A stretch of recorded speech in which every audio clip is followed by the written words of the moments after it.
세상의 부조리에 분노가 치밀 때 어떻게 마음을 다스려야 할까요? 2025년 6월 29일 아이넵 4일째 수행 조직 운영 전법에 대한 토론. 안녕하세요. 아이넵 스터디 투어 4일째 날입니다. 오늘은 문경정토 수련원에서 하루 종일 수행과 조직 운영을 주제로 대화를 나눈 후 저녁에는 선유동 정토연수원으로 이동하여 전법을 주제로 대화를 나누었습니다. 아직 동이 트지 않은 새벽 4시 30분 대웅전에서 예불과 기도를 하며 하루를 시작했습니다. 아이넵 참가자 스님들도 정토회에서 하는 방식으로 예불과 천일결사 기도, 108배를 함께 했습니다. 기도를 마치고 대웅전을 나오니 깜깜했던 하늘이 점차 밝아오고 희양산 자락을 감싸던 안개도 천천히 걷히고 있었습니다. 기념사진을 찍은 후 뇌정산의 맑은 아침 공기를 마시며 바루공양을 하러 대수련장으로 이동했습니다. 아이넵 방문단을 포함하여 행자대학원생, 100일 출가생, 깨달음의 장 바라지, 아이넵 바라지 등 50여 명이 참석한 가운데 바루공양을 했습니다. 바루공양을 마치고 명상원으로 이동하여 오전 8시부터 정토담마스쿨 학생들과 온라인으로 직문직설 시간을 가졌습니다. 정토담마스쿨은 외국인을 위해 영어로 진행되는 정토불교대학 프로그램입니다. 미국, 독일, 싱가포르, 태국, 베트남, 캄보디아, 스리랑카, 호주에서 9개 그룹의 학생 21명이 온라인 화상회의 방에 접속했습니다. 3귀와 수행문을 읽고 학생들의 소감을 들어보는 시간을 가졌습니다. 수업을 시작한 지 2개월밖에 지나지 않았지만 학생들은 마음가짐과 행동에 작은 변화들이 생기고 있었습니다. 아이넵 참가자 스님들도 생방송을 시청하며 스님이 어떻게 온라인으로 사람들과 소통하는지 참관했습니다. 학생들이 선배의 예로 스님에게 법문을 청하자 스님은 정토담마스쿨에서 배우는 핵심 내용이 무엇인지 강조했습니다. 부처님의 근본 가르침은 특정한 믿음을 강조하는 종교도 지식을 중심으로 하는 철학도 아닙니다. 우리의 마음을 다스려 행복해지는 수행이라는 점을 여러분도 어느 정도 알게 되었을 겁니다. 그중 가장 핵심은 부처님이 보리수나무 아래에서 깨달으신 연기법과 양극단을 넘어서 새로운 길을 발견하신 중도입니다. 부처님 가르침의 핵심, 연기와 중도. 정토회를 예로 들면 구성원 개개인은 특별한 존재가 아닙니다. 특별히 착하거나 능력이 뛰어난 것도 특별한 선한 의지를 가진 것도 아닙니다. 그러나 시스템을 어떻게 구성하느냐에 따라 정토회라는 단체가 세상에 의미 있는 선한 영향력을 발휘할 수 있습니다. 연기법은 단순히 모든 것이 서로 연관되어 있다 라는 뜻을 넘어서 여러 요소가 관계를 맺음으로써 새로운 하나가 되고 그 안에서 제3의 새로운 성질이 나타난다는 의미입니다. 그래서 개별 입자나 인자도 중요하지만 그들이 맺는 관계도 중요하다는 점을 말씀드리고 싶습니다. 예를 들어 가정에서 남편과 아내가 각각 착실하더라도 두 사람의 관계가 잘못 맺어지면 가정에는 불화와 어려움이 생깁니다. 관계는 고정된 것이 아니라 끊임없이 변하며 그 관계에서 나타나는 성질은 그 안에서 독립적으로 존재하는 것이 아니다 라는 뜻입니다. 자동차가 움직이고 소리를 내지만 자동차를 분해해도 그 안에 움직임이나 소리라는 요소를 가진 존재는 찾을 수 없는 이치와 같습니다. 즉 작용은 있지만 실체는 없습니다. 이것이 바로 불교에서 말하는 무아이고 끊임없이 변하는 관계가 무상입니다. 무아와 무상은 불교 사상과 철학의 핵심입니다. 이것을 알지 못하면 이 세상을 제대로 안다고 할 수 없습니다. 반면 연기법을 깨닫는 순간 모든 번뇌가 사라집니다. 그래서 부처님은 연기를 보는 자가 나를 보고 나를 보는 자가 연기를 본다 라고 말씀하셨습니다. 두 번째는 중도입니다. 중도란 단순히 두 길 사이의 중간을 의미하는 것이 아닙니다. 가장 바르고 정확하게 목표에 이르는 길을 뜻합니다. 한문으로 바를 정자를 써서 정도라고 표현합니다. 그러나 이 정도는 고정된 길이 아닙니다. 사람들은 종종 진리는 정해져 있다 라고 생각하지만 부처님 가르침의 핵심은 어떤 것도 절대적이지 않고 상황과 조건에 따라 바른 길이 달라진다 라는 점입니다.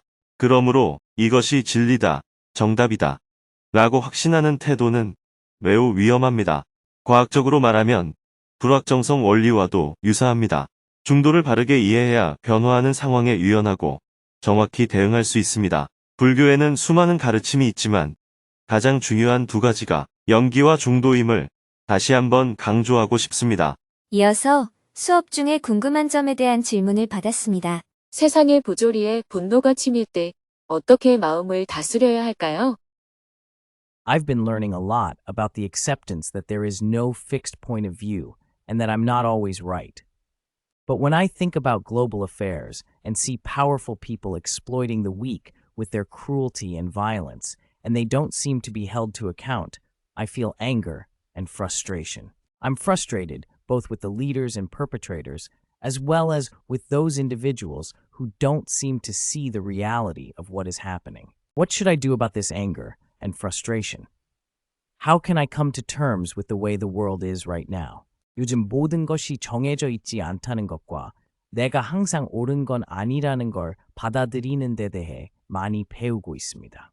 그런데 최근 세계 각국의 현안에 대해 생각해보면 강력한 힘을 가진 사람들이 약한 사람들을 잔인하고 폭력적으로 착취하고 그에 대해 책임을 전혀 느끼지 않는 것처럼 보일 때 엄청난 분노와 좌절감을 느낍니다. 비단 가해자나 힘을 가진 사람들뿐만 아니라 지금 일어나고 있는 현실을 보지 못하는 사람들에 대해서도 좌절감을 느낍니다.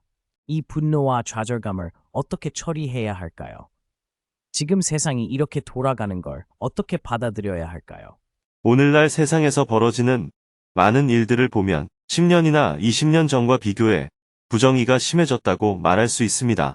불평등은 커지고 차별은 깊어졌으며 평화마저도 깨지고 있습니다. 우리가 이러한 상황을 나빠졌다고 느끼는 것은 과거를 기준 삼아 현재를 바라보기 때문입니다. 만약 기준을 제2차 세계대전 당시 파시즘 시대에 둔다면 지금은 오히려 그때보다 나아졌다고도 할 수 있습니다. 제가 드리고 싶은 말씀은 좋아졌다 혹은 나빠졌다 라는 평가는 어디를, 누구를, 어느 시점을 기준으로 삼느냐에 따라 달리 평가된다는 거예요. 하지만 기준점 자체를 내려놓고 바라본다면 단지 변화가 일어났다 라고 볼 수 있습니다. 즉, 전에는 A였는데 지금은 B가 되었다 라는 변화만 인식하면 마음속 분노는 일어나지 않습니다. 분노 없는 상태에서 B를 받아들일 것인가 아니면 A로 되돌릴 것인가를 선택할 수 있습니다. B를 받아들이는 것은 그저 수용하면 되는 일입니다. 그러나 A로 되돌리고자 한다면 내가 해야 할 역할과 책임이 생깁니다. 그 노력은 반드시 성공하는 것도 아니며 불확실한 길일 수밖에 없습니다. 이 딜레마 속에서 고뇌가 생깁니다. B를 받아들이기엔 싫고 A로 돌아가기 위한 노력은 힘에 겨울 때 그 갈등과 고민 속에서 번뇌가 일어나는 것입니다. 따라서 수행자라면 먼저 현재의 B라는 현실을 있는 그대로 인정해야 합니다. 그래야 마음속에 분노가 일어나지 않습니다. 그러나 여전히 A가 더 정의롭다고 생각한다면 그 길을 향해 나아가야 합니다. 이럴 때 우리는 분노 없이 변화를 위해 노력한다고 말할 수 있습니다. 그리고 그것이 가장 빠른 길이라고 판단된다면 성공 여부와 관계없이 그 변화의 길이 지금 내 삶, 곧 보살의 길입니다. 여러분이 어느 나라에 살든 어떤 문제를 고민하든 바꾸어야 할 것이 있다면 다른 사람들과의 연대가 필수적입니다. 그러나 단지 정의로워야 한다, 바르게 나아가야 한다 라는 기준에만 집착하면 변화를 받아들이지 못해 괴로움이 커집니다. 반면 변화에 무작정 순응하는 사람은 변화를 받아들이지만 변화를 일으키지는 못합니다. 그래서 수행자는 변화된 현실을 직시하며 자신이 추구하는 목표에 맞게 필요하면 변화를 일으키는 삶을 살아야 합니다. 이해되셨나요? 네, 많은 도움이 되었습니다.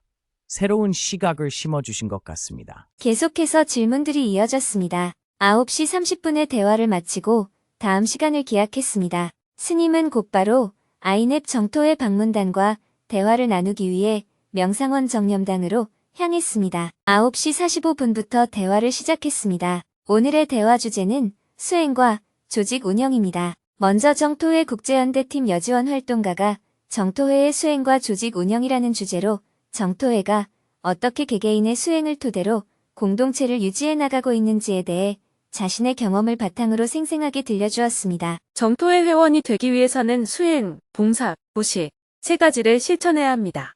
정토회 회원들은 매일 천일결사 기도를 하고 매주 수행법회를 듣고 매년 명상 수련에 참석하며 수행자로서의 삶을 지속하고 있습니다. 모든 활동이 자원봉사로 이루어지며 수행자들이 성장할 수 있도록 하는 다양한 교육과 수련 시스템이 갖추어져 있습니다. 투명한 재정 운영과 민주적인 의사결정 구조를 갖추고 있으며 누구나 자신의 상황에 맞게 봉사할 수 있도록 다양한 회원 체계를 두고 있습니다. 발표 후 정토회의 조직 운영과 재정, 회원 제도에 대한 다양한 질문들이 이어졌습니다. 전체 회원 수는 얼마나 되는지, 회원이 된 이후 실제로 사람들이 더 행복해졌는지, 정토회의 구조를 처음부터 체계적으로 구상한 것인지 등 구체적인 질문들이 많이 나왔습니다. 활발한 질의응답을 통해 정토회의 철학과 운영 방식에 대한 관심과 공감이 깊어졌습니다. 라오스에서 온 사야데 지수님은 정토회의 조직 운영 방식을 담마 시스템이라고 평가하며 발표를 듣고 난 소감을 이야기했습니다. 수행자들이 꾸준히 수련을 이어오면서 정토회라는 조직에 대한 믿음이 생긴 것 같습니다. 이것이 바로 담마 시스템의 힘이 아닐까 생각합니다. 정토회에 와서 자원봉사를 하는 사람들은 내면에 상당한 영적인 힘을 가지고 있는 것 같습니다. 삶의 변화를 경험한 사람들은 부처님의 가르침에 대한 확고한 믿음이 생깁니다. 그런 사람들은 쉽게 조직을 떠나지 않을 것이고 당연히 다른 조직을 위해 일하지도 않겠죠. 물론 제가 틀릴 수도 있겠지만 제 생각은 그렇습니다. 이에 대해 스님이 설명을 덧붙였습니다. 정토회 회원들은 자신의 시간을 내어 봉사를 하면서 매일 아침 정진도 해야 합니다. 이렇듯 의무는 분명한데 사실 정토회를 통해 어떤 개인적인 이익을 얻는 것은 거의 없습니다. 정토회에서는 보시하면 복을 받는다. 라거나 봉사하고 보시하면 죽어서 좋은 곳에 태어난다. 라는 식으로 가르치지 않습니다. 그러므로 오랫동안 활동을 이어나가려면 활동 자체가 그들 각자에게 보람과 기쁨이 되어야만 합니다. 정토회 회원들이 봉사를 하게 되는 요인은 크게 세 가지입니다.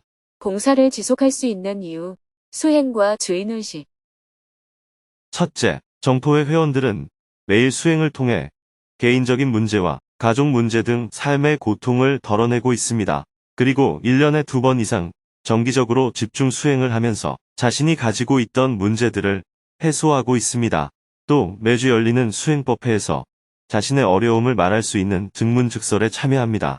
필요하다면 법사님에게 개인 상담을 받을 수도 있습니다. 즉 수행을 통해 자기 스스로 기쁨이 늘어나고 있는 것을 느낍니다. 둘째, 정토회에서 봉사함으로써 일종의 자부심을 느낍니다. 좋은 일을 하고 있다는 자긍심을 갖게 됩니다. 예를 들어 시리아 지진 피해 지역에 학교를 세우거나 부탄에서 지속 가능한 개발 사업을 하는 모습을 봤을 때 내가 낸 모시금이 의미 있게 쓰였다는 사실을 알게 됩니다. 인도 수자타 아카데미가 운영되는 모습을 보면 자랑스러운 마음이 생깁니다. 이렇듯 실질적인 이익보다는 자신의 활동에 대한 긍정적인 만족을 얻는 것입니다. 사람은 무언가를 얻었을 때도 기쁨을 느끼지만 자신이 어떤 역할을 해냈다 라고 느낄 때 보람이라는 기쁨이 생깁니다.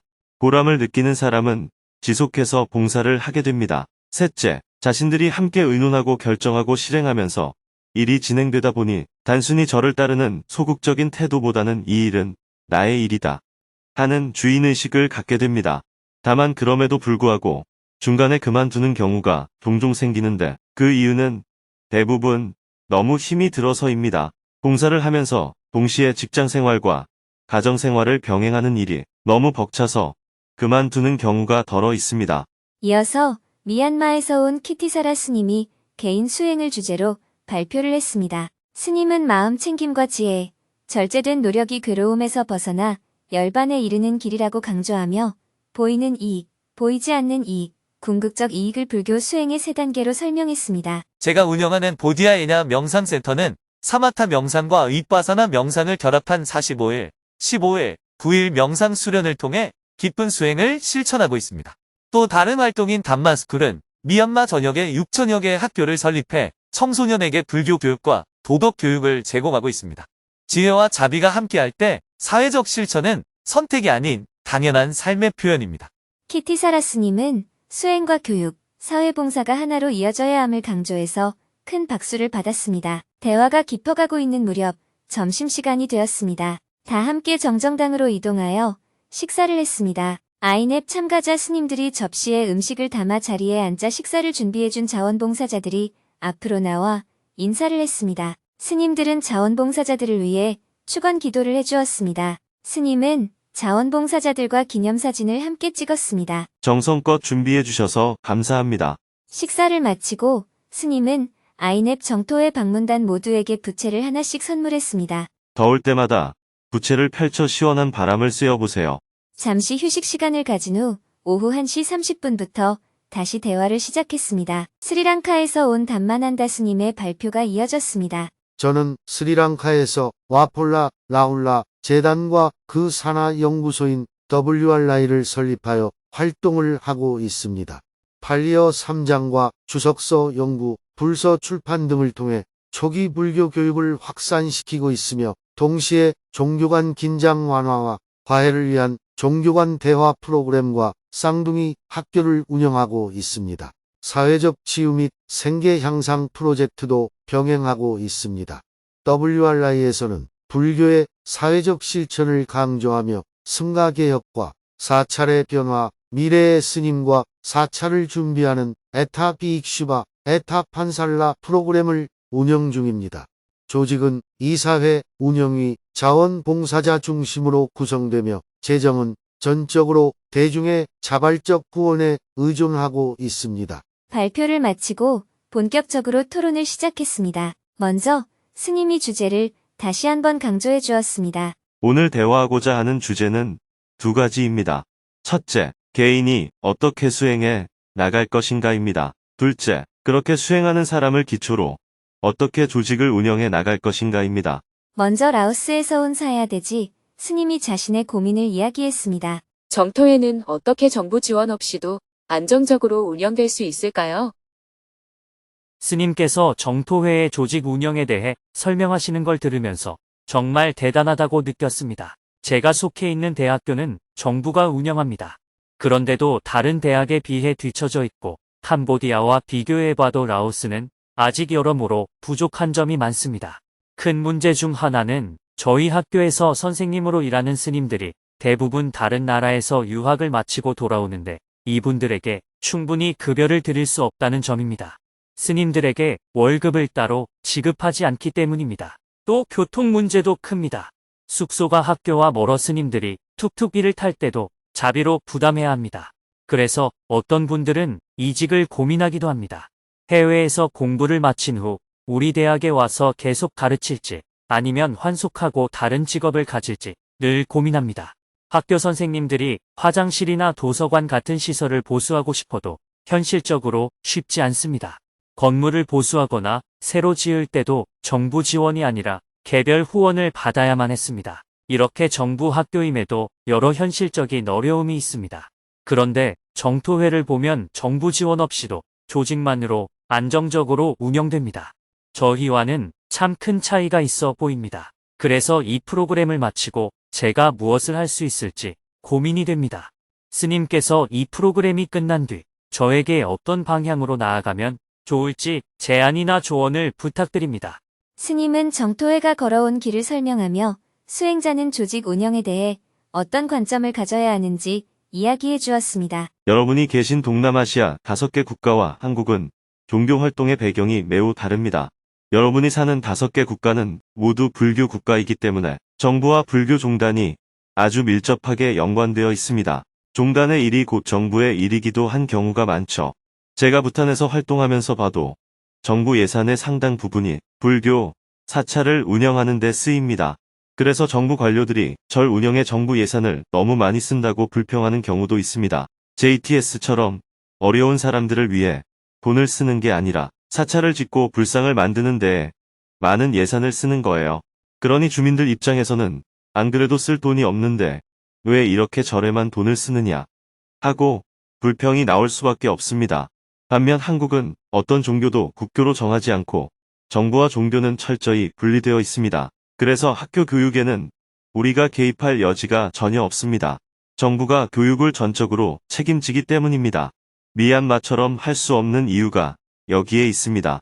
정토회를 이해하려면 여러분 나라에 있는 기독교 단체를 떠올려 보시면 됩니다. 그들에게 정부가 아무런 지원을 하지 않잖아요.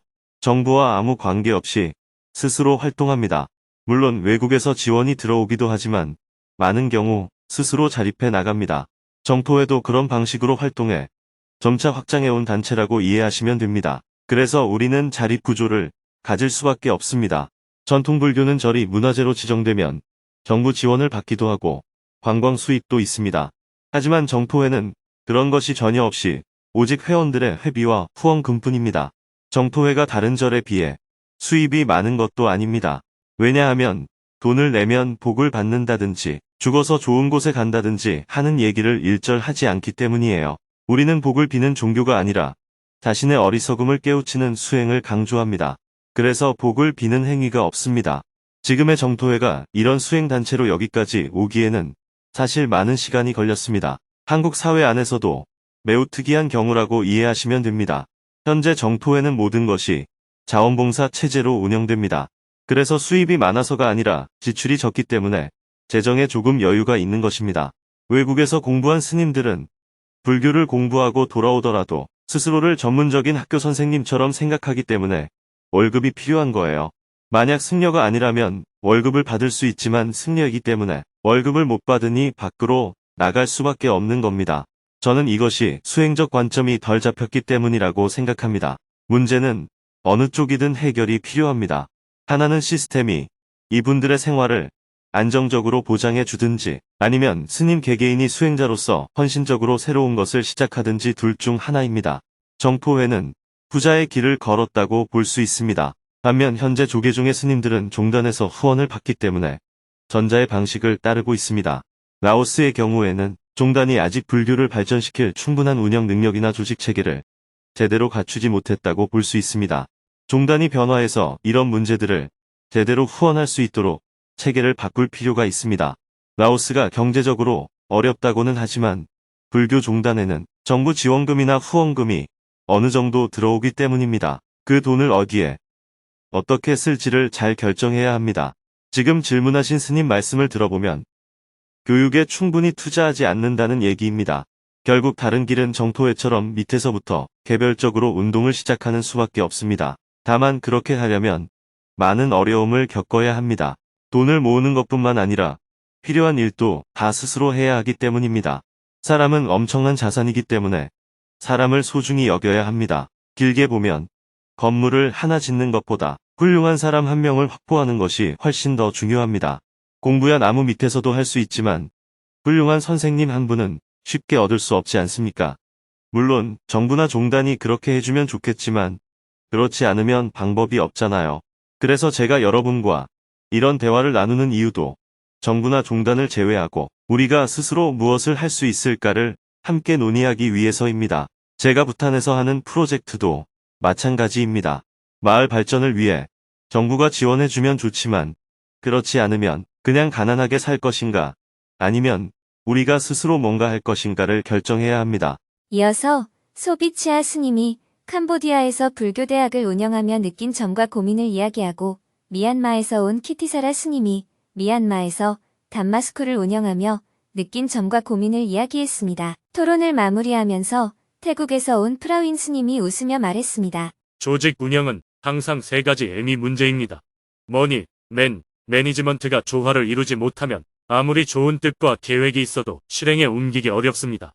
열띤 토론을 마치고 20분간 휴식을 했습니다. 잠깐 쉬어갈 겸 스님이 방송문화의 수린들의 모임인 길벗과 연탄 배달 봉사를 함께한 모습을 영상으로 보았습니다. 이어서 스님이 JTS의 한국 내 지원 사업에 대해 설명한 후 다시 토론을 이어갔습니다. 사회 정의를 실현하는 행동에 대해 이야기를 나누다 보니 각국의 정치 상황에 대한 이야기로 이어졌습니다. 미얀마에서 온 키티사라 스님은 종교 간 갈등과 정치적 개입 속에서도 차별을 없애고 평등한 교육과 공존을 지키기 위해 구체적인 활동을 해왔다고 소개했습니다. 태국에서 온 콩신 스님은 불교 승려들이 투표권이 없는 반면 병역 의무는 존재한다며 제도적 불균형을 지적했습니다. 특히 승려는 여권 신청을 할 때 일반 시민 신분이 아닌 승려 신분으로만 가능하다고 합니다. 이에 대해 법륜 스님은 시대 변화에 따라 계율 해석도 달라져야 한다는 점에서 승려들도 시민으로서 최소한의 권리는 보장받아야 한다고 강조했습니다. 반면 스리랑카에서는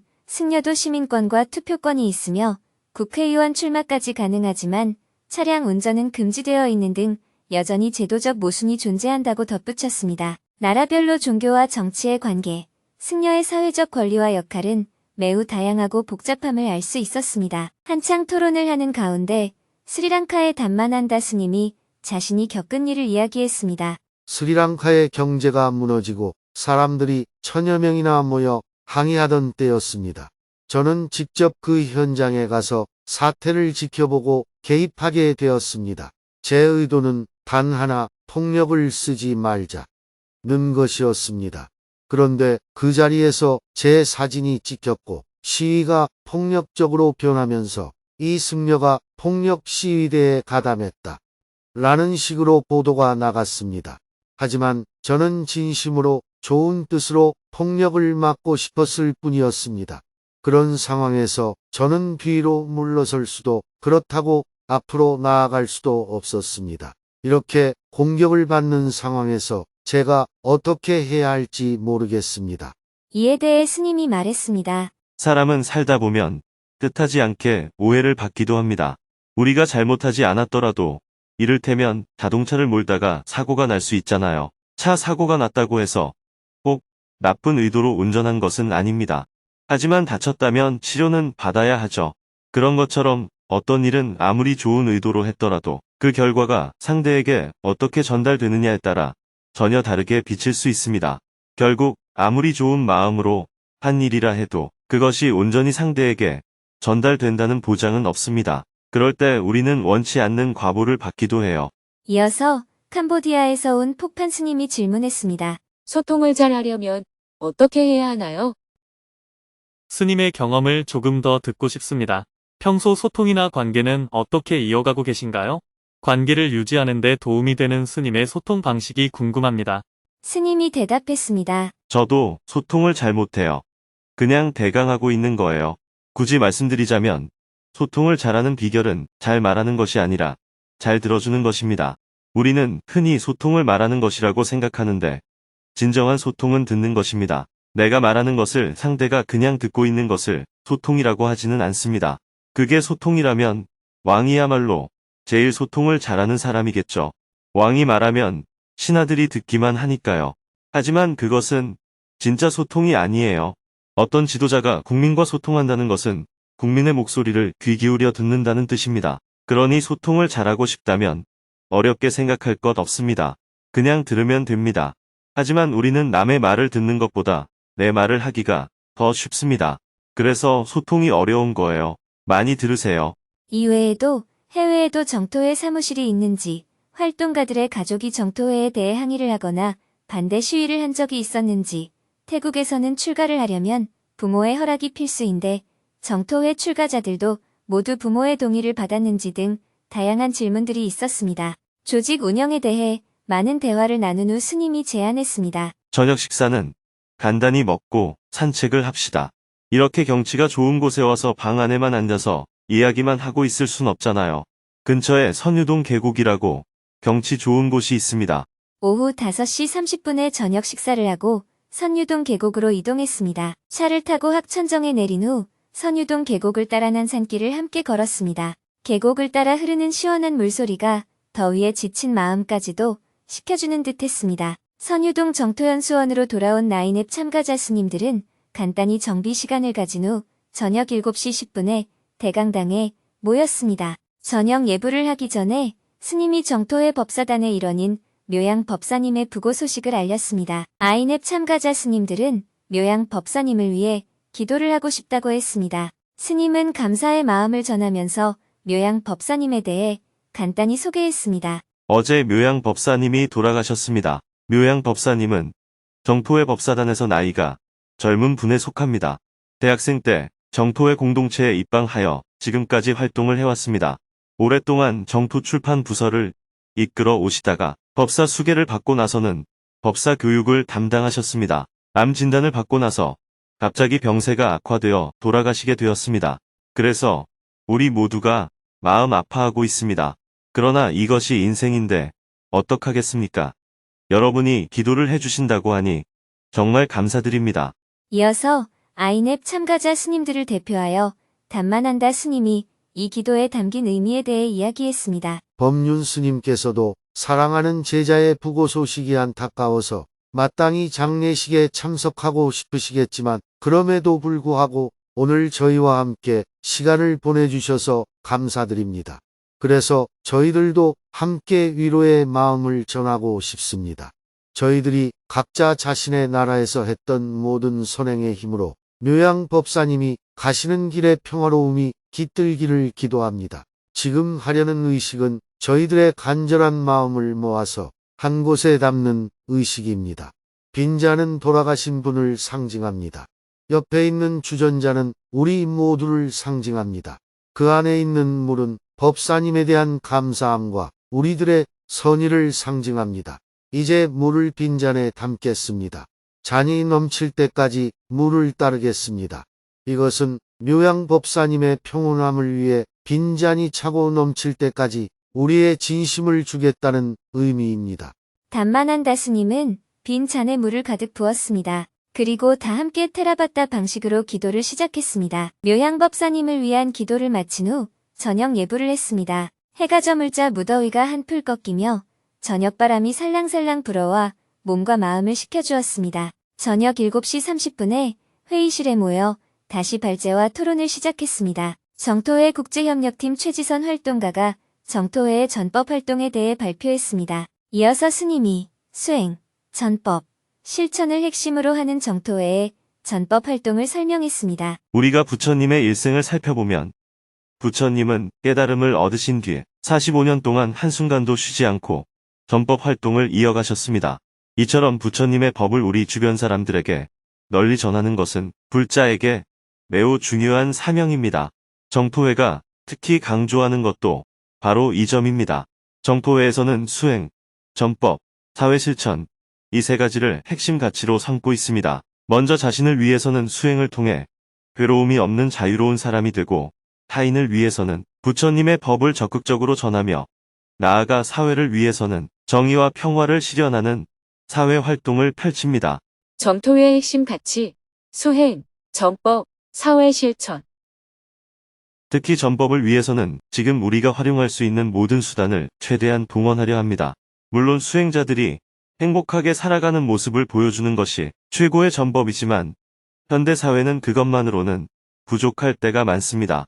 그래서 유튜브로 증문즉서를 꾸준히 내보내고 다른 SNS 채널을 통해서도 다양한 법문을 전하고 있습니다.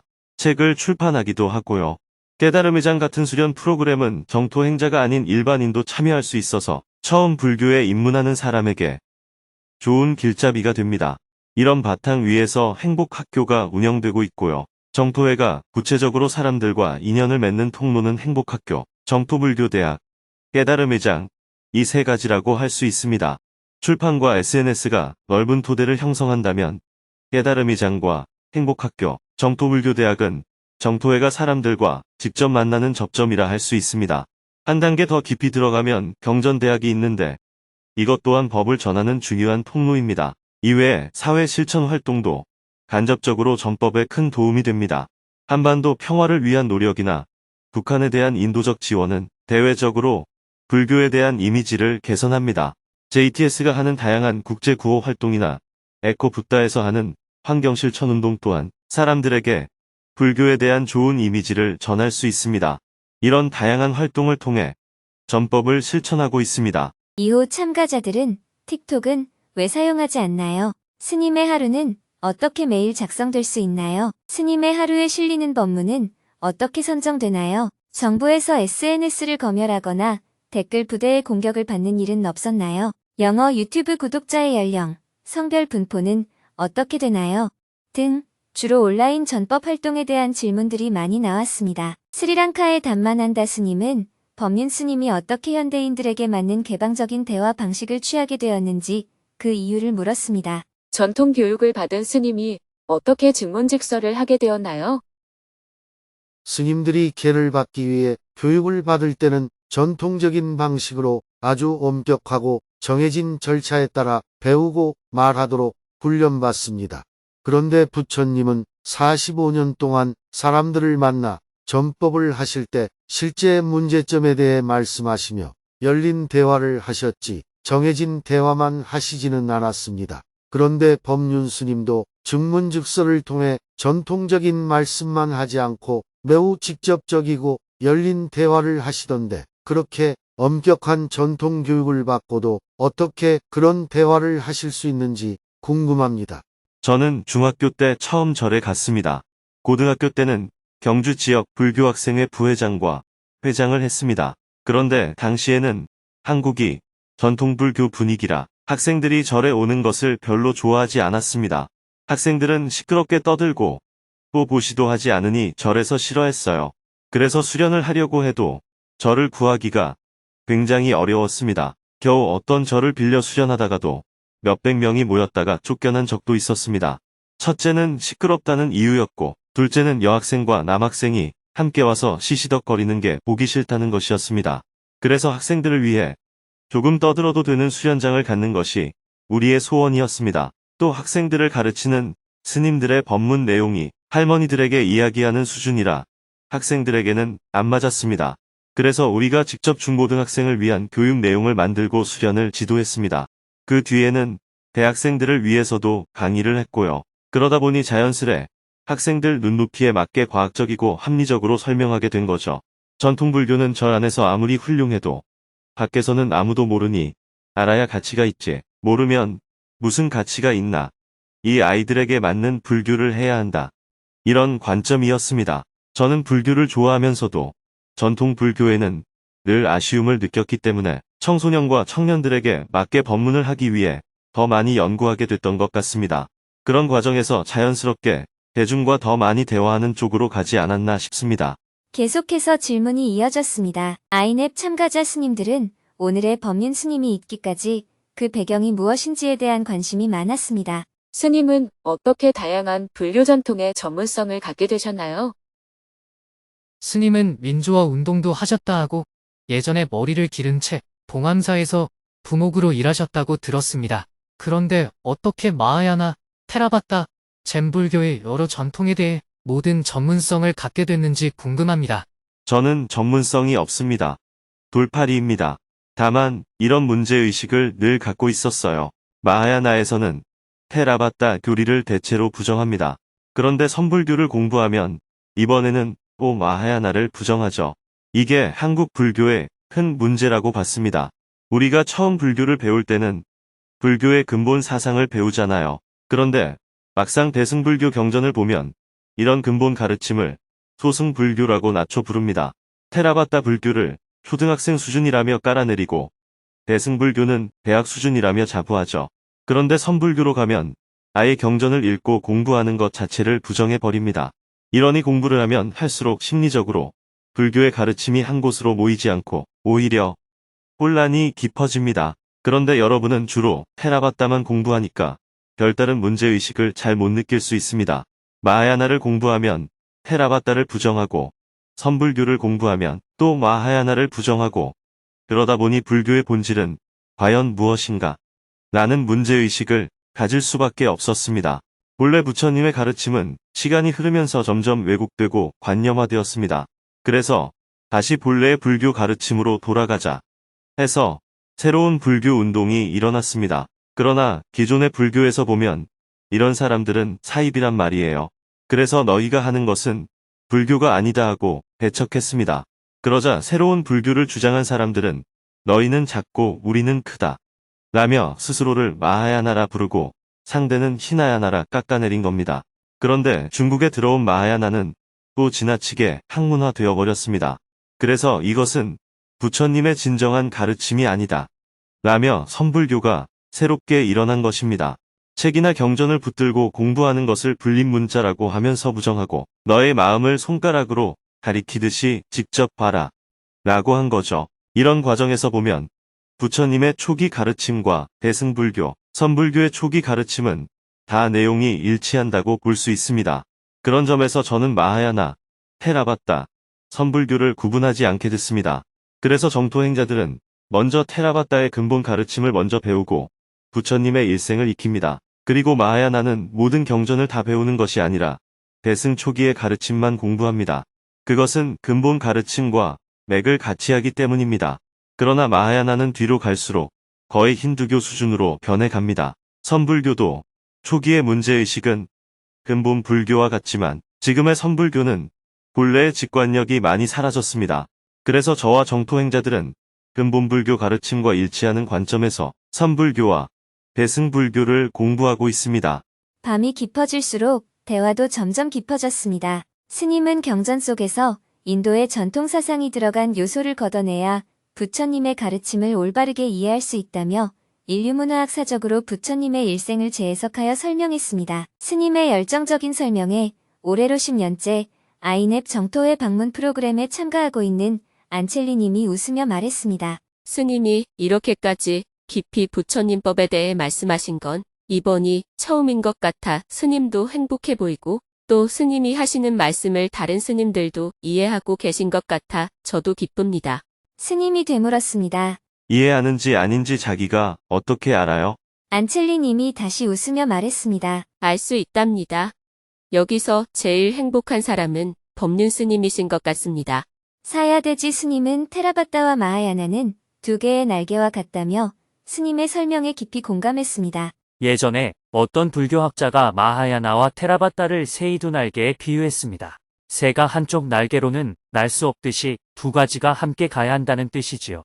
다시 스님이 말했습니다. 저는 테라바타를 제대로 공부해야 마하야나든 선불교든 바르게 이해할 수 있다고 생각합니다.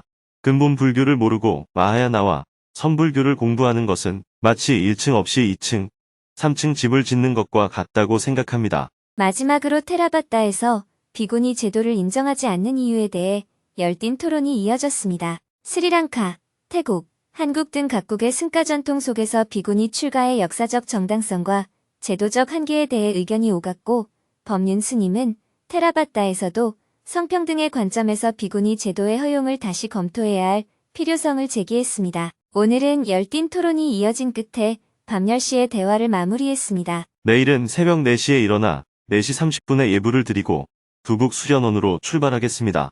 하루 종일 빡빡한 일정에도 불구하고 모두들 피곤한 기색 없이 웃으며 잠자리에 들었습니다. 내일은 아이넵 스터디 투어 5일째 날입니다. 아침 일찍 문경을 출발하여 두북 수련원으로 이동한 후 아침 식사를 간단히 하고 오전에는 경주 남산에 올라 철룡사를 방문하고 두북 수련원의 농장을 둘러본 후 오후에는 사회 실천을 주제로 집중 토론 시간을 가질 예정입니다.